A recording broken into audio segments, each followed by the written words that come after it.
नमस्कार, मैं प्रेमा प्रियदर्शनी और आप देख रहे हो हमारा डिजिटल प्लेटफॉर्म सक्रिय भारत।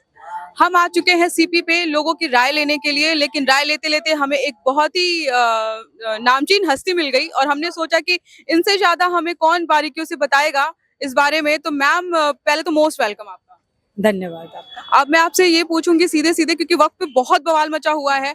तो क्या आपको ऐसा लगता है कि वक़्त में जो सुधार हुआ है उसकी ज़रूरत थी या फिर ऐसे भी ठीक था?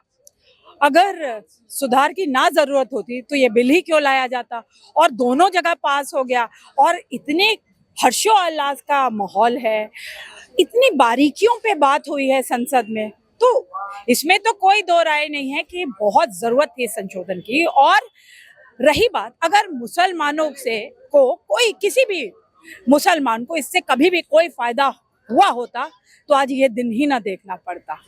कभी भी किसी गरीब मुसलमान को कोई फायदा नहीं हुआ।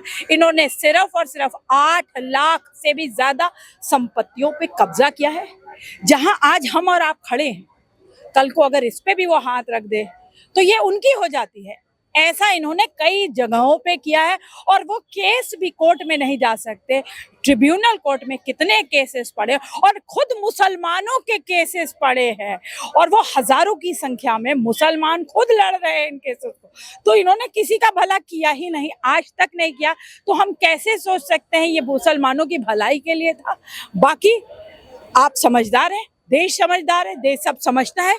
इनका काम सिर्फ और सिर्फ अपोज करना है, चाहे वो 3 तलाक हो, चाहे राम मंदिर जब बन रहा था तो कह रहे थे हॉस्पिटल नहीं बना रहे, हॉस्पिटल नहीं बना रहे। तो इन्होंने विरोध ही करना है, हर बात का विरोध करना है। राम मंदिर भी बना, मस्जिद भी बनी, यहाँ तक कि ट्रिपल तलाक में कितनी महिलाओं के घर बचे। उन महिलाओं को जिनको कह दिया जाता था तलाक तलाक तलाक और उनका जीवन बर्बाद हो जाता था, उन महिलाओं का जो मन में इतना खतरा था, आज उस खतरे को भी खत्म किया गया और 370 हटाई गई। जब 370 हटाई गई, ये विपक्ष आज तक बोल रहा है हम कोर्ट जाएंगे, हम कोर्ट जाएंगे। आज तक ये कोर्ट ही जा रहे हैं। 370 को खत्म करने के बाद जो एक भटका हुआ युवक था जो स्टोन पेल्टिंग कर रहा था, आज वो कुछ ना कुछ काम कर रहा है, व्यवसाय कर रहा है। तो उस भटके हुए नौजवान को सही रास्ते पे लाया गया।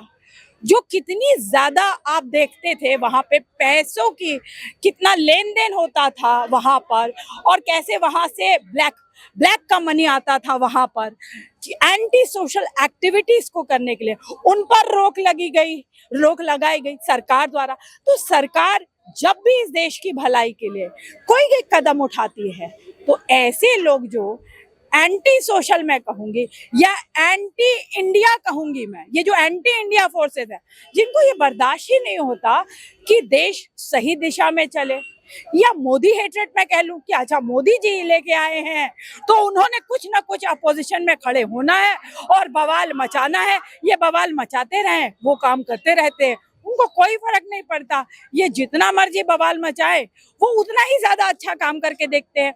उनका कहना है सबका साथ सबका विकास, इसीलिए वो चाहते हैं कि मुसलमान भी इस देश का उन्नति करे, मुसलमान भी पढ़ाई लिखाई करे, मुसलमान भी अच्छा नागरिक बने, मुसलमान को भी अच्छी अच्छी जगहों पे नौकरियां मिले। यहाँ तक कि मंत्रिमंडल में भी उनको शामिल करने की बड़ी बड़ी योजनाएं बनती हैं, उन्हें आगे बढ़ावा दिया जाता है।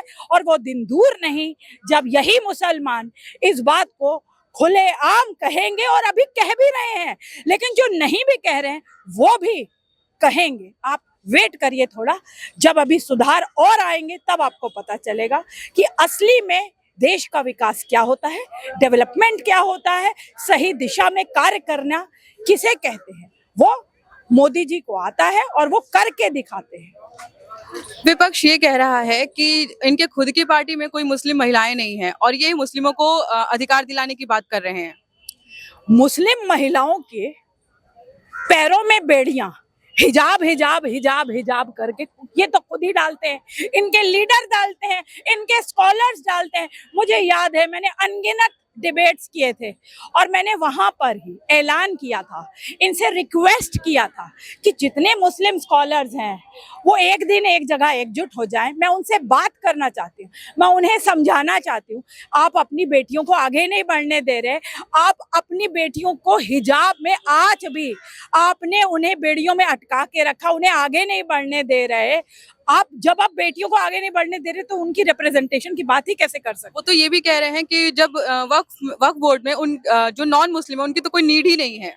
तो कोई बात नहीं, वो कह रहे हैं ना उनकी नीड नहीं है।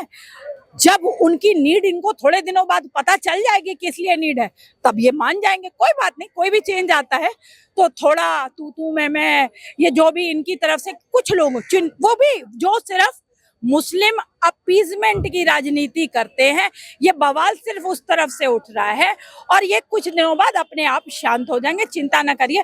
ये हमेशा से ऐसे करते हैं क्योंकि इन्होंने अपीजमेंट की राजनीति करनी है, ना कि बढ़ावा देना है, ना कि उस कौम को हाथ पकड़ के आगे ले जाना है। उसकी बढ़ोतरी में, उस कौम की बढ़ोतरी में खुश नहीं है। नहीं तो ये एजुकेशन की बात करते, नहीं तो ये रोजगार की, उनके रोजगार की बात करते, उनके अपलिफ्टमेंट की बात करते, उनकी महिलाओं की रिप्रेजेंटेशन की बात करते हैं। ऐसी कोई बात ये नहीं कर रहे हैं।